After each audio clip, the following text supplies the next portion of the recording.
నేను ఎవరికి చెప్పలేదు ఐ లవ్ యూ. ఈ సినిమాలో మిత్ర శర్మ పేరు సరయు.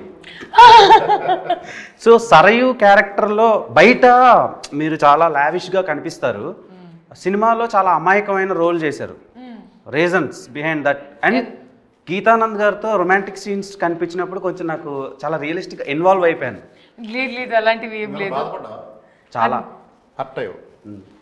సో మీరు అన్నట్టు క్యారెక్టర్ డిమాండ్స్ అది డైరెక్టర్ గారు ఆయన స్క్రిప్ట్ పరంగా క్యారెక్టర్ని డిజైన్ చేసేటప్పుడు సరియు అనేది ఒక క్యారెక్టర్ ఎలా ఉండాలి, మన తెలుగు సాంప్రదాయంలో అమ్మాయిలు ఎలా ఉంటారు, ఒక గడుపు లోపల ఫ్యామిలీకి అటాచ్ అయ్యి అమ్మ నాన్న మాట విని ఏదైనా డెసిషన్స్ తీసుకుంటారంటే కొంచెం హెజిటేట్ అవుతారు, కంగారు పడతారు. ఫ్రెండ్స్ని కలిసేటప్పుడు ఒక అమ్మాయిలు కలిసేటప్పుడు బాగా హ్యాపీ అయిపోతారు, ఓవర్ ఎక్సైటెడ్గా ఉంటారు వయసు బట్టి. సో ఐ థింక్ ఆ designing of character was meant to connect all the girls.